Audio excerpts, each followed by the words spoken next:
नमस्कार दोस्तों, आपका बहुत बहुत स्वागत है मेरे चैनल लीगल हेल्पलाइन में। आज हम बात करेंगे कि वारंट क्या है। अगर किसी व्यक्ति के खिलाफ वारंट जारी हो गया है तो इसके क्या उपचार है, वारंट कितने प्रकार का होता है और सीआरपीसी सेक्शन 70 टू 81 के बारे में जानेंगे। सीआरपीसी सेक्शन 70 सबसेक्शन 2 397 और किस तरह से आप सेक्शन 482 के तहत डायरेक्टली हाई कोर्ट में एप्लीकेशन लगा सकते हैं।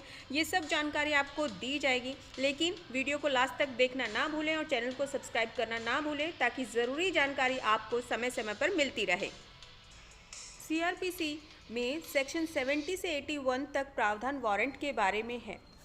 अगर वारंट ऑफ अरेस्ट है तो वारंट होने पे वो शख्स अरेस्ट हो जाता है। अब हमारे सामने एक क्वेश्चन आता है कि सभी वारंट्स पे अरेस्ट किया जाता है या नहीं, तो बता दूं कि नहीं।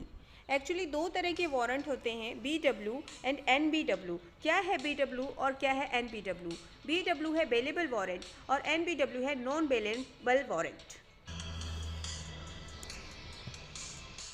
BW वारंट में पुलिस का कोई व्यक्ति आपके पास आता है, आपको BW वारंट की कॉपी दिखाता है, यानी कि बेलेबल वारंट की। कोर्ट ने आपको BW यानी कि बेलेबल वारंट दिया है आपके खिलाफ। कोर्ट में इतनी तारीख को आपको हाजिर होना, इतने टाइम पे आपको हाजिर होना, ये सब आपको बताता है। तो ये होता है बेलेबल वारंट। अब हम जानते हैं कि नॉन बेलेबल वारंट क्या होता है। नॉन बेलेबल वारंट में पुलिस आपको अरेस्ट कर सकती है, लेकिन इसके साथ साथ कुछ कंडीशन भी ऐड करती है जिससे आप बच सकते हैं। उन कंडीशंस के बारे में हम खुल के बताएंगे दूसरे वीडियो में। अभी आगे चलते हैं। अब अगर वारंट निकल गया है तो वारंट को ख़त्म कैसे किया जाएगा, चेंज कैसे किया जाएगा, ये भी मैं आपको बता देती हूँ। वारंट कैसे ख़त्म होगा, या तो वारंट के तहत उसे अरेस्ट किया गया हो जिसके खिलाफ वारंट निकला था, या वारंट कैंसिलेशन की एप्लीकेशन लगाई हो और कोर्ट ने उस वारंट को कैंसिल किया हो, वारंट के प्रोविज़न के तहत उसने ज़मानत ले ली हो।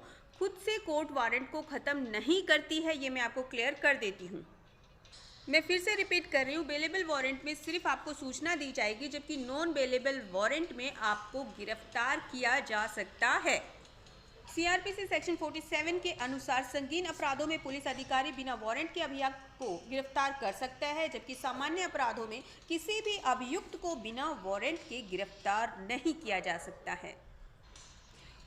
वारंट कैसा होता है, इसका एक नमूना हम पेश कर रहे हैं कि वारंट इस तरह का होता है। इसमें एक चीज़ क्लियर होती है कि उस पुलिस अधिकारी का नाम आपको क्लियर किया जाता है जो आपको गिरफ्तार करने आ रहा है, वारंट लेकर आ रहा है, किस लिए आपको गिरफ्तार किया जा रहा है, आपका क्राइम क्या है, ये भी उसमें क्लियर होता है। आपका नाम पूरी तरह से उसमें क्लियर होता है, कोर्ट की सील भी उस पर होती है, डेट भी उस पर होती है। तो ये है कि गिरफ्तारी का वारंट किस तरह का होता है।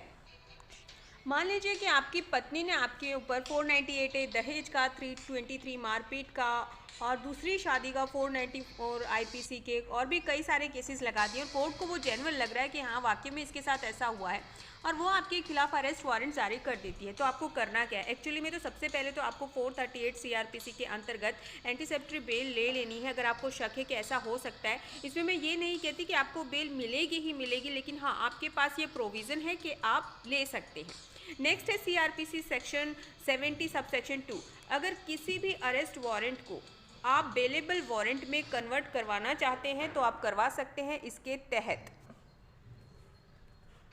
अब चलते हैं सबसे अहम बात पर। मान लीजिए आपकी कहीं भी सुनवाई नहीं हो रही है, तो सीआरपीसी सेक्शन 482 के तहत अगर FIR हो चुकी है और आपको गिरफ्तार करने की पूरी कोशिश की जा रही है, मतलब किसी भी तरह से की जा सकती हो सकता है पर्सनल लेवल पर की जा रही हो या फिर रंजिश निकालने के लिए भी पुलिस को भड़काया गया हो, किसी भी तरह से हो सकता है आजकल।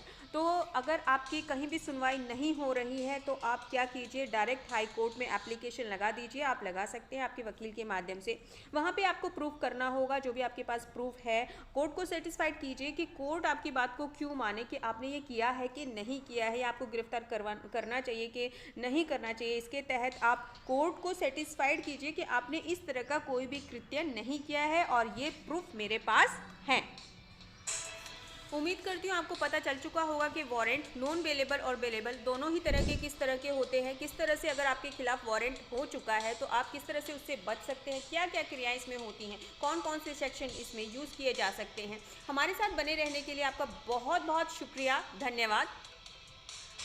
आपके योगदान की हमें बहुत आवश्यकता है। इसी तरह से आपका योगदान हमें देते रहिएगा और हमारे साथ जुड़े रहिएगा। धन्यवाद।